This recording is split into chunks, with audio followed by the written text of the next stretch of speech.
Muhammed Abdullah Harabati.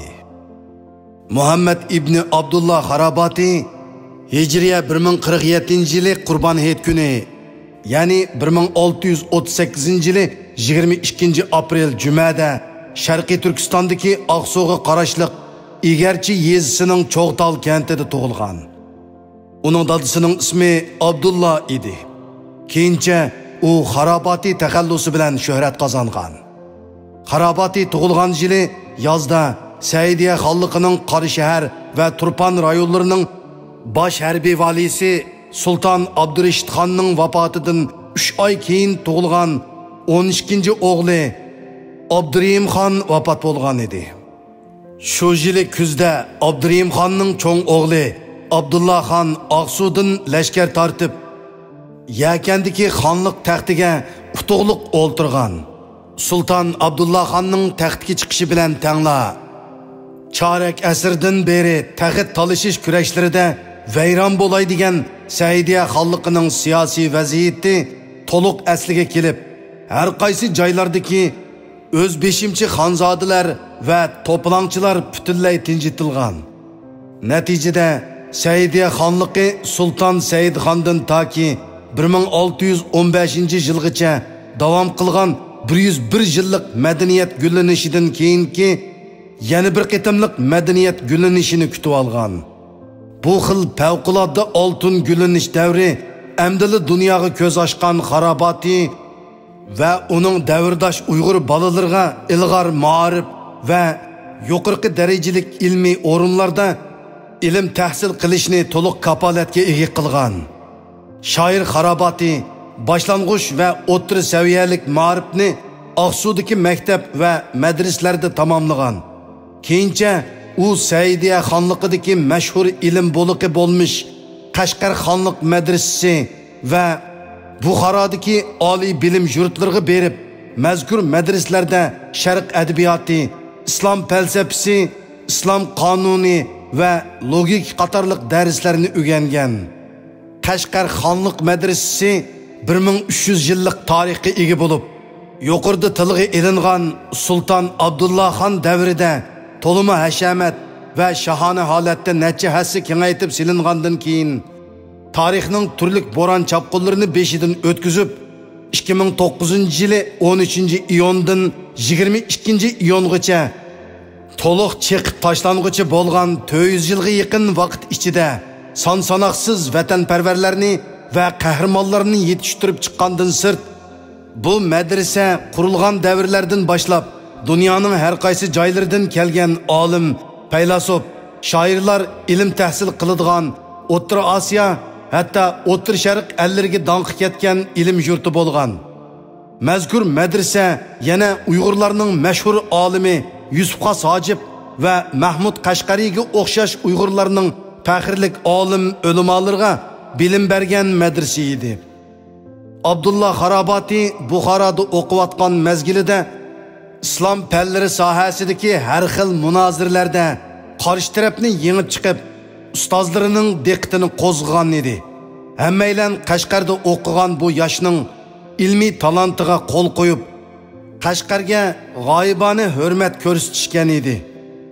Yosh Harabati Buxorodagi o'qishini muddatdan burun a'lo natija bilan bitirgandan keyin Aqsuga qaytib kelgan. U o'z yurtiga qaytib kelgandan keyin bir tarafdan diniy ilmlar bilan shug'ullangach, yana bir tarafdan she'rlarni yozgan.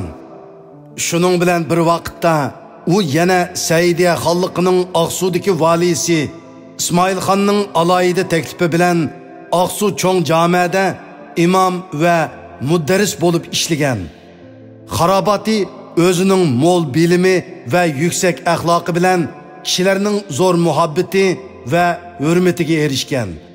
Uning shu chaqlardagi ko'ngliga pukkan ulug' orzu armonlarini hech kimmi xiyoliga keltira olmaydi. U Aqsuni Saidiya xonligining emas, balki bu olamning jannatiga aylantirmoqchi edi. To'limi afsus, u amdili 30 yoshning qarsini olgan chaqlarda Saidiya xonligida bütün xalqni parishon qilgan va ilm ahllarini hasrat qo'ygan fojialar kayni-kaynidan yuz berishga boshlagan. Aldı bilen 1668 yılı Sultan Abdullah Han Appak Hocaның көрсетіші bilen toplan kötürgen çoğun oğlu, yani Qashqar valisi Yolvas Xonga yengilib qilib, saltanat taxtini yana bir o'g'li Abdumo'min Xonga amonat qilib qo'yib, Hindistondagi bir navri tuqquni Uranshoh Olamgir Xonning yeniga ketib qolgan. Bir yildan keyin qarindishini o'ltirib taxtga chiqqan Yolvas Xon 6 oydan keyin ordu to'planida o'ltirilgandan keyin uning o'g'li Abdulatif Xon Yolvas Xonning tag'isi İsmail Xon tarafidan taxtdan tushirilgan. Uzun o'tmay İsmail Xonmu G'aldan tarafidan taxtdan tushirilib, elidagi G'aldan Qontajining yurtiga surgun qilingan. Cung'ar qalmoqlari Appak Xo'jini qo'choq hukmron qilib tiklab, Saidiya xonliqini beqindi qilib olgandan keyin xonliqning har qaysi joylaridagi ordu saraylar va xazinalarni bulab talashqa ko'nib olgan. Ular hatto jamialarning gumbaz munorlaridagi oltin hal berilgan kepak oltinlarni qirib o'g'irlab, Saidiya xonliqi zamonasida qo'lga keltirilgan barliq madaniyat hosilotlarini og'ir darajada buzg'unchilikka uchratgan. Qalmoqlarning qilg'ini oz kelgandek, Appak Xo'ja va uning jaholat guruhi Saidiya xonliqidagi ordu saraylar va madraslarda saqlanayotgan qimmatli kitob materiallarni ko'ydirib tashlab, Tarim vodisini ismi jismiga loyiq jaholat tirilgan davrga aylantirib qo'ygan. Bu fojialar xarobati qatorliq millatning ilmiy sarkilariga qattiq har kelgan. Oqibat ular bir-birlab boshqa joylarga ko'chib ketgan. Ko'chmaganlari shu yerdagi jaholat pirlarining yo'qotish nishoniga aylanib qolgan. Ulug' orzusini amalga oshirishga chorasiz qolgan Muhammad Abdullah Xarobatimu hayotining oxirgi mezgilida barliq mol-mulklarini setib, boyliqining zo'r bir qismini namrat va yetim bolalarga bo'lib berib, qo'lida qolgan ozroq rasxot bilan haj ibodatini ado qilg'ash, g'arbiy islom dunyosini ko'zdan kechirgan. U qo'shni ellardagi uzun yillik ziyorati jarayonida butun islom dunyosining jaholatga qarab ketayotganligidan qattiq qayg'urib, eng oxirgi umrini ona vatanida o'tkazishni qaror qilib, Aqsuga qaytib kelgan. U Aqsuga qaytib kelganda Tarim vodisidagi Saidiya xonliqining o'rnini Appak Xo'ja avlodlarining hokimiyati olgan bo'lib, siyosiy vaziyat nisbatan tinch bo'lsa-mu, boshqa ahvollar xarob edi. Shu tariqada bir qancha yillar o'tgandan keyin Hijriya 1142-yili Ramazonning 17-kuni, ya'ni 1730-yili 5-aprel Alloma Xarobati 92 yoshida Aqsuda vafot bo'lgan. U vafot bo'lgandan keyin Aqsu Uyg'urlari uningga hayvatlik gumbaz va qabr yasab, bu qabrni Hoji Xarobati qabrisi deb atagan. Uning maqbarasi ulamolar va o'quvchilar yig'ilib, adabiyot va diniy masalalarni muzokara qilib, mutolaa qiladigan joyga aylandi. Bu qabra yuqorqi ilmiy rolini toki 2009-yili yozg'icha saqlab kelgan.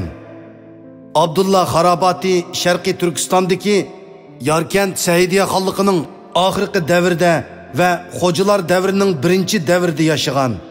Shoir yashagan davr Sharqiy Turkistonning siyosat va din jihatdagi eng tushkunlikka qadam qo'ygan davri edi. Aqtog'liqlarning rahbari Appak Xo'ja va uning o'g'illari hukmronlik qilgan bu davrda Sharqiy Turkistonda turg'unlik va tushkunlik boshlandi. Bu davrdagi siyosiy va ijtimoiy voqealar shoirning masnaviylarida bevosita aks etgan bo'lib, shoir Ishon, Molla va So'pi qatorliqlarni qattiq masxir qiladigan nurg'un hajviy she'rlarni yozgan. Bo'libmi o'z davridagi kishilarning munofiqlari va aldamchilarini qattiq qamchilagan edi. Uning o'tkir tillik masnaviy uslubida yozilgan she'rlari shoir o'zi yashagan ashu zulmatlik davrda hozirgacha saqlanib qolgudek iz qoldirgan edi. Xarobati 1726-yili Kulliyat Masnaviy Xarobati Masnaviylar to'plami nomli asrida barliq she'rlarini to'plagan edi. Bu asarning 3 xil qo'lyozmasi va tosh manbalari hozirgacha yetib keladigan. Bularning birinchisi Molla G'o'jash tarafidan 1832 yillari va 1833 yillari ko'chirilgan nusxasi bo'lib, hozir atalmış Uyg'ur Avtonom rayonluq ijtimoiy fanlar akademiyasida saqlanmoqda. İkinci nusxasi Aqsu'dagi Hoji Xarobati qabrisining shayxi Mamtimin shayxim va Hoshim Mazin Axunumning qo'lida saqlangan eng qadimki qo'lyozma nusxasidir. Üçüncü nusxasi Semit Kardin tarafidan Aqsu'da tepilgan nusxa bo'lib, u nusxa hozir atalmış Şinjan Üniversitetida saqlanmoqda. Bu nusxa 1909 yili Toshkentdagi Arifanov basmaxonasida besilgan edi. 6500 qo'shoqdan tarkib topgan bu asar Bayon va Fasil nomli 112 parcha nasihatni o'z ichiga olgan. Shoir har bir bobda bir uqumni tasvirlaydigan bir obrazni barliqqa keltirgan va shu uqum haqida maxsus hikoyalarni yaratib, Shayx Saidining Bo'ston va Guliston nomli ikki kitobini qatlug'idek asar yaratgan. Mazkur asarda nuqul dinniy qimmat qarashlardan boshqa yana samimiylik, haqqoniylik, keng qo'soqlik, oq ko'ngillik, insoniy muhabbat va adolat qatorliq qimmatlik insoniy qimmat qarashlar ta'kidlangan. Xarobatining she'rlari ijtimoiy va diniy masalalarni bartaraf qilish jihatda qaltis unumlik bo'lib, til va uslubni ajoyib mos holda reallikni chiqish qilib, kalla ketishdan qo'rqmay qo'llangan. Bu uslubdinla uning yuksak xarakterga ega gigant azamatligini bilmak tas emas.